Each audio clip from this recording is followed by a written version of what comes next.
Hello and welcome. Kerala is financially broke. The southern state, better known as God's own country, has claimed. Earlier, the state said it wants money and not appreciation for fighting the dreaded COVID-19 or coronavirus. The state now has just about 500 cases and is now, as we speak, on the second consecutive day without new cases. So what is the way out and forward as the country and Kerala get back on their feet and back to work? Joining me to discuss this is Kerala Finance Minister, Dr. T.M. Thomas Isaac. Mr. Isaac, thank you very much for joining us. So first question, Mr. Isaac, you said you are broke, but so are many other states in the country. So why should you be given a priority? Oh, why should I be given help, support? That's what federal government is about. The resources are mostly in the hands of the center, but responsibilities are more in the hands of the shoulders of the state governments. And therefore, there is already a constitutional mechanism of transferring funds. That's in the normal time. Now we have an extraordinary situation where the normal income of the state governments have disappeared. Center is also in hardship, but center has the right to create new money. And that's what all over the globe the governments are doing. US additional money quantity made available is something like 10% of the GDP. This is broadly the situation in all the developed countries. But we have a very strange situation in India, where India government says, one, IMF SDR creation. I would say IMF is not enough to create 500 billion SDR, but I would argue for 2 trillion SDR. And India government, if they created 2 trillion SDR additionally, would receive something like a SDR worth 4 trillion rupees. Now there's good money here. I don't know why India voted against. Even if India had not voted against, Trump would have vetoed that. That's another thing. But I have never understood the logic. So that's one. Second, India government can just directly borrow from Reserve Bank and make money available to the states also. Otherwise, how do you fight the war? You say it's a war. All right, it's a war. And how do you finance the war?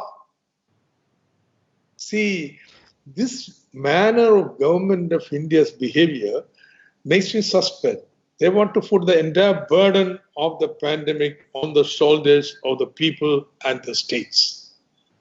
And they may have some macroeconomic vision about that, how in the post-COVID world they would be good and strong. But suppose there is no economy at the end of the pandemic times, what are you going to do? But suppose the life of people becomes impossible. Yeah. Right. So, Mr. Isaac, my question also is, almost every state now is in the same boat. I was looking at your GST collection numbers. You were at about 1,800, 900 crores in April 2019. Now you're at about 153 crores. Proportionately, that would be the case for almost every state, and some states may be worse than you. So how does the government then prioritize, and why should Kerala be first and maybe not equal recipient of whatever the government is able to give out? See, one you have to accept the revenue receipts of the state governments are only, say, 10% of the norm. All state governments. Now, what do? Either central government give them more money or permit them to borrow. Now we are trying to borrow. We front-loaded our borrowing because we were serious about fighting the COVID. Okay, and that's what numbers you said means. I tell you now it is 34, only 34 active cases. In a couple of days we will go to single digit. Okay. And that's because we have taken it up seriously. It costs money. It doesn't come from free. It costs money. So we front-loaded our borrowing. What happened? We had to pay 9% interest here with a repo rate of 4.4 because we asked for a large amount, 6,000 crores. The Reserve Bank advises us borrow smaller amount, shorter period. Okay, that's what we have done. But in these times, central government didn't think twice. When the mutual funds were in trouble, they had to be help. 50,000 crores pumped in. No, don't you think the states have to be supported? They're bankrupt. It's a very strange behavior, which makes no sense to me.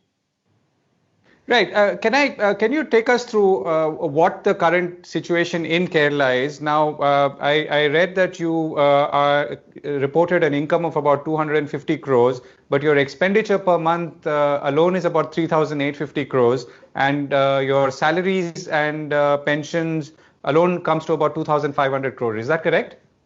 My salary alone comes to 2,500. Pension would be another 1,000 plus. Then last month we have spent something like income transfer, say arrears in welfare pension, 1,000 rupees to every family, and so on, some 8,000 crores of rupees. 8,000 crores of rupees we had. And then there are health expenditure. The first file of this financial year was for medical supplies. Medical supplies, the whole amount budgeted is 400 crores of rupees. I know it is too small, we have to give something more. But on the first day of the financial year, the first file I signed was for 600 crores for medical supplies. The whole year's allocation is over in one day. This is the expenditure that we have to incur. So how do you meet this expenditure? This is the question. Right, and you've also deducted and are deducting salaries to the tune of 6 days a week from government employees. That's going to save you about 500 crores a month. Is that correct? It gives us, say, around 2,500 crores, which we will agree to pay next year or year after that. We have brought an ordinance saying the government will have to declare when this money will be returned within the 6 months of deferring this money. It's not we are donating it, deferring it, and the government will have to simultaneously also declare that they will be repaid in this manner, such a manner. So we are very reluctant to cut any salary. What is workers or employees' rights? We want to protect them as far as possible. Now there is an actual fact. I just don't have the money, to pay the salary. So we postponed. We deferred the salary. Okay, so I'm going to come to what is the possible way out, apart from, of course, borrowing from the Reserve Bank or the Ways and Means account. Now, the other problem that you're perhaps looking at, which is unlike maybe other states who are facing reverse internal migration, is that you're facing reverse cross-border migration. And the number, as I have it, is there's a likelihood that almost 300,000 Malayalis will return by September. What is the impact of that likely to be? By September, I think some people said 300,000. I think some 500,000. Okay, that's a large number. They are all coming from hotspots. Now, problem is about 1 lakh would be coming back having lost the job. Okay, that's a big problem. And of course, then they are sending back their relatives, family, and so on who are living there, sending back to Kerala because they think Kerala is safe. That's good. So bringing them back immediately raises the challenge of second wave. Okay, we will have flattened the curve now, but it's going to spike again. So we want to ensure that the spike is contained within manageable limits. We are not thinking of eradicating it, but within manageable limits. What manageable limit? Within the limit of hospital facilities that we have. We don't want to have a situation where we cannot provide ICU beds for a sick person. Okay, that's the thing. So we want to contain it at that level. And therefore, our strategy has been relatively cheap, I must say. If you take the number of tests, per capita tests, 100,000 or 1 million, Kerala, like India, is very much below international level. Kerala is literally better than national level. So you've done about 33,000 tests, as I understand it. That's right. But if you take a ratio, population ratio, this is internationally very, very low. But what stands out in the case of Kerala is, despite that, the RO rate, the reproduction rate, is very, very low. 0.4. Normally it is 2, around 2. Or in the initial stages 2, then 1. If you have above 1, then exponential growth. If you are below 1, it will be flattening over time. So this has been achieved not just mere testing, but quarantining and observing. See, that's very important. It's not enough to lock down. You have to observe. Any person developing a symptom will have to be tested. And rest of them at a random basis. We don't have the money, nor do we have the kits. There's absolute scarcity. Even if you want to test, you can't. Therefore, important thing is to observe them, keep them under lockdown conditions, 28 days maximum. By then, even if you have asymptomatic, your virus in your body would be dead here. Even if you test positive, still the virus would have died in your body. I'm saying common sensing thing. Maybe medically it has to be all proved. But this is the major take from Kerala. See, Kerala is very famous for its health achievements. And these have been achieved at a relatively low cost. That is stunning. The health achievements of Kerala are remarkably similar to developed countries, but our per capita income is so much lower. Therefore, this is a much more sustainable way of achieving these SDG goals and so on, I would say. So now, this is what I would take from Kerala's experience. Test, yes, have more tests. Definitely these tests are. But simple tests won't do. There's no point in running around and testing everybody. Anybody with a symptom, you quarantine. If anybody proves to be positive, trace all their contacts, quarantine them, and observe them. Right. So, Mr. Isaac, I take it from what you're saying is that really in the next 3 months, which is a critical period, apart from the fact that you will see a reverse flow of Malayalis from Middle East and maybe other parts of India and overseas, and therefore you have to be medically geared for that. Your focus is really health and may not be so much the economy. And maybe that's something that you will only pick up in 3 months' time or 4 months' time. No. So we are going to open up our economy. That's our strategy. You will quarantine all those who come from outside. Okay. Then we don't want to expose our vulnerable population. So reverse quarantining. Some 20 lakh people, elderly people, vulnerable people, we have to stay indoors. They are not out. This lifting a lockdown is not applicable to them. Okay. This is what we are going to do. And a lot of experiments are going on. Then what do you do? Rest of the able-bodied, they will go and work.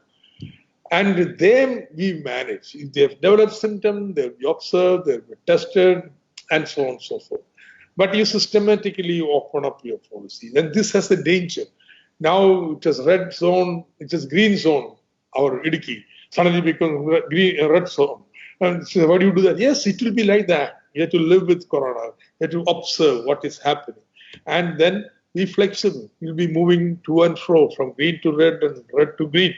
But your economy will be working at some 50 or 60 or 70% normal. And you have to lay down the priority. What are you going to unlock and activate? We are thinking certain priority sectors. Our health brand is good. Therefore, we are going to focus on medical devices part, pharmaceutical part, getting a consortium of entrepreneurs to have a Kerala generic brand. Okay, that's it. Our tourism, nobody is going to come, but they will come. But we are going to sell our tourism as the safest place in the world. Come, we are taken care. No corona will take you. We'll take like care. God's own safest country. Yeah. That's it. So we have tourism, IT at another one, then cultivation. We want to bring back vegetables, intercropping, and so on. Now people are staying indoors, so let them do this. So we have a clear exit strategy, which is fairly different from, I don't know what the country is thinking. We are going to live with Corona. We are going to open up. But important thing is you can't do this unless you have a public health system. See, what is a fallback system? And now 1,000, 2,000, 3,000, 5,000 cases come. You want to end up like you don't have ICU beds, no ventilators. People then, okay, you give priority as to who should be given medicine. No. You need to have a public health system. And therefore, we will be investing in our public health system also. Rest of India, this is going to be a problem. You open up and you are going to have spread. And if you are not treated, concerned, you are going to end up in pandemic again. So the government of India should think of having a string of public hospitals there, convert some of the resorts and so on into public hospitals, and recruit doctors and employ. Spend a trillion rupee, not 15,000 crores. What? It's a shame that you think you can fight COVID with 15,000 crores rupees. And that too spread over 3 years. Oh, what thinking is this? Anyway, we want to start a different path. Right. Mr. Isaac, I know you've had a very difficult, really intense period in the last 8 to 10 weeks. What's the one instance that, sort of remains in your mind and reminds you in some ways of the hope that lies ahead in our ability to fight this disease and in our faith in our own selves to survive and sustain? The best sight in Kerala is all the patients are living in the hospital. And in front of the hospital, have a send-off party. All the hospital health workers come out, they all clap, ask these people to leave. Day after day, in every hospital, this is being repeated. It also tells me, the kind of empathy with which health workers took care of them. And the glorious tribute these patients pay to our hospitals. That's something that has moved me. Particularly when I see elite hospitals in India where our Malayali nurses complain. They don't have protection gears, they don't have medicine. Hey, what is this situation, the elite hospital? Our modicum small hospitals, taluk level and so on, treat people better. So that's something makes me very proud of what the heritage we have. Second is, see, even in Kerala, the migrant workers are not treated as equal. We want that. We aspire to do that. There are cooperative societies, like I have written a book on building alternatives about our largest construction cooperative. That's a different. They give everything. Migrant workers are members of the cooperative. But now we have been able to give them a better treatment in the COVID times. But good thing is, there were send-off parties for every trade, all waving to each other. That is something, I felt very happy about. And nobody is thinking good riddance. No. And I said, come back. We are waiting for you. You have a job here. So that's a good feeling. Right. Mr. Isaac, thank you very much. And we, of course, all hope to visit you in better times and contribute to your economy as well as make the world a happier place. Thank you so much for joining us. And I wish you and your team all the best for the months ahead. What are these books behind you? I've been trying to read. To keep one occupied during the lockdown. Thank you very much, Mr. Isaac. Our government decided to make a priority opening of the bookstores, and Delhi said, "No, what bookstores?" So I felt funny having to explain importance of books.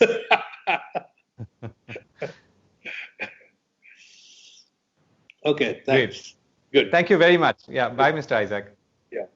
Okay.